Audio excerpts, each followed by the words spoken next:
Good morning, ladies and gentlemen. All right, I was having a little conversation in my DMs back and forth just a little bit here with pretty good friend of mine here on TikTok, as far as TikTok friends go, and she's given me a lot of information and a lot of help actually along the way.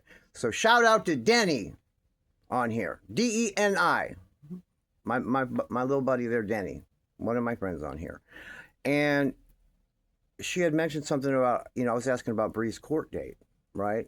So I want to get ahead of this because I had mentioned to her, I said, well, I'll be surprised if she's even charged. And she was huh? What do you mean? Well, allow me to explain, okay? This is a good idea. I'm glad that we came up. I'm glad that she messaged me with this because I want to get ahead of this. I want to talk about this before her court date comes because her court date's fast approaching.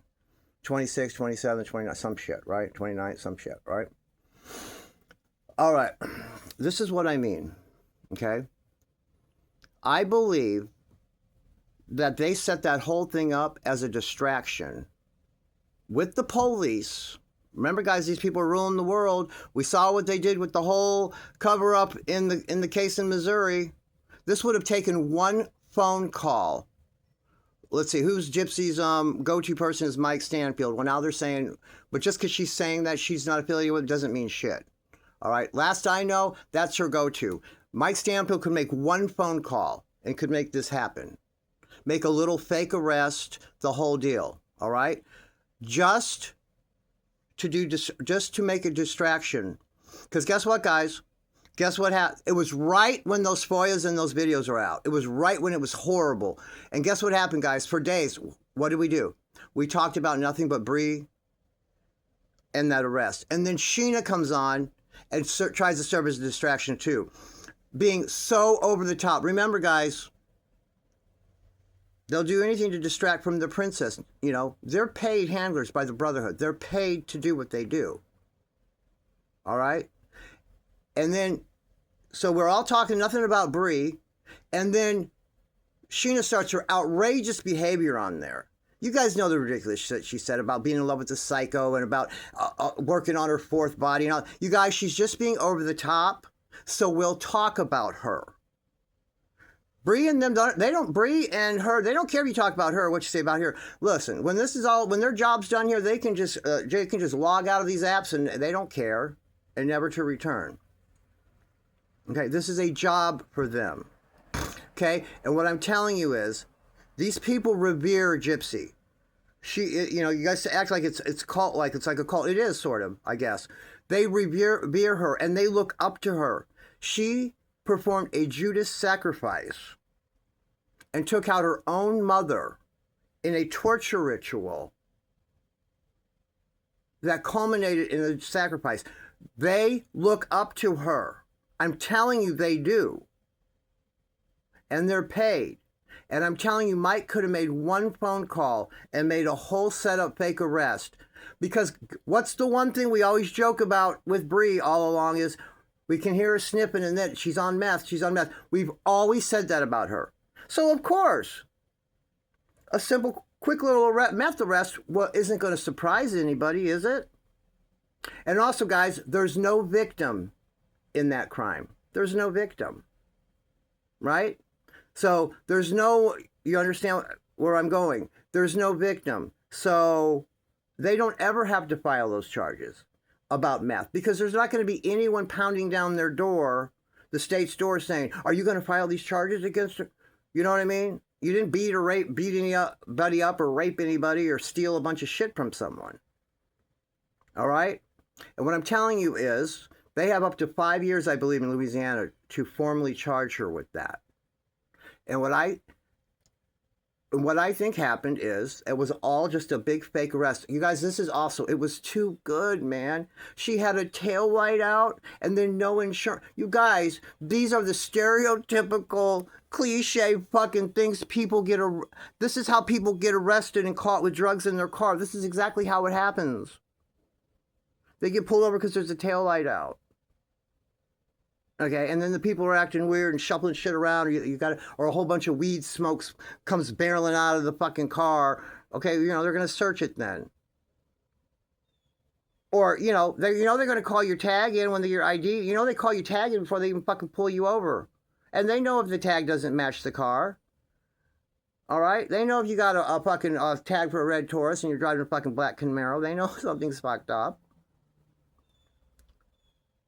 And they also know that you don't have insurance. You guys, this was too good. I don't believe it. Bree is a paid handler. And I don't know what her husband does. I've heard rumors. There's no way they would have rode dirty with that amount. They have money. There's no way they would have let their insurance lapse and went around like that. Now, I guess we have to give them the benefit of the doubt as, well, she didn't know her light was out. But I don't believe that. This is too good. It's too perfect. It's the one thing we would believe about her, because we always think it's about her with the meth. And those are the two things that drugs get caught, pulled over for those two things all the time. It's too perfect. And when I'm telling you, when this bitch goes to court and gets fined for those two misdemeanors, that she'll just pay and she'll be reimbursed for it. And they don't ever file the meth charges. Guys, just because the cops arrest you, the police arrest you on probable cause. Then it's turned over to the state. An attorney has to file charges. A cop cannot file charges. Okay? Because a lot of places and a lot of times, depending on what it is, they can, depends on the jurisdiction. Some places want a grand jury indictment. Some places want a preliminary hearing for an indictment. Some just do it off the police narrative. Some use all three of those. I don't know, maybe not preliminary and grand jury together, but you know what I mean. And I'm pretty sure from the arrest, which it's just probable cause from the police guys. Yeah, we know, okay, well, the bitch was found with a big purse full of meth. Of course, yeah, she's guilty. But that doesn't matter. As far as the police go, that's probable cause to them. And of course, that's good probable cause. You got a bag of dope in your car. But they aren't filing anything. All right? And I'm telling you, I believe in Louisiana, if I'm not mistaken, they have up to 5 years to file it now that she was arrested then. And if they don't, we know why. It's exactly what I'm saying. Because this doesn't smell right at all. Not at all. It came just at the right time. It's just the one thing we would suspect Bree of. And it's the cliche, stereotypical way people get caught with drugs, man. It happened too easy. And that bond seems a little low to me for a fucking ounce of dope, almost 25 grams, I was told. That's almost an ounce of dope. And it's her second offense of a dope charge. So I find that suspect anyway. $2,500 bond. Or $2,600, $2,800, whatever the fuck it was. But anyway, we'll know more on the court date. Audrey and them are on top of it. We'll see. I could be wrong. I might be wrong. I'll concede that. It just all seems too good the way it happened to me. It's too perfect how it happened to me. And then I was hearing some conflicting stories about the night, like oh, and then a drug dog showed up, and then this, that, and the other. See, you know what I mean? I heard something about that. Maybe I'm wrong, but they didn't have to say all that because listen, if you don't have insurance and your tag's no good, they're going to tow your car, and if they're going to tow your car, they're going to search it first. They don't have to have anything more. They don't have to. That's it. They don't have to have anything. You're the dumbass riding around. You're the dumbass riding around illegally. And if you're going to leave a bag full of dope in your car, well, they're going to search it and find it. It doesn't need to be anything else. That's it. And watch out for this, guys. I'm just doing this to get ahead of it, guys, because the court date's coming. Watch out for this. Watch out for this, because this is a lie. If they try this, this is a lie. Because you do know, if they decide not to pick up the charges or whatever, maybe I'm wrong about it. Maybe they'll go through with it. Maybe I'm wrong, but we'll see. But if they don't pick up the charges, she's going to come with some cockamamie excuse. You know how she has no problem lying. If she's going to tell us something, if she tells us this, well, they decided they couldn't formally charge me because, well, they couldn't prove that purse was mine. Just because it was in that car, well, they couldn't prove it was mine, so they're not going to charge me because they couldn't do that beyond a reasonable doubt. And that, ladies and gentlemen, is bullshit. You're not even allowed to raise that as a defense. She's lying to you. If they come at you with that, they're lying to you. If she says that they're lying to you, if it's your car, she already admitted it was her car. She admitted it was her car when she told us, oh, I already knew my insurance was bad, so I knew it was going to get... She admitted it was her car.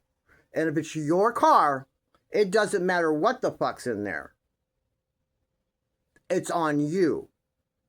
Period.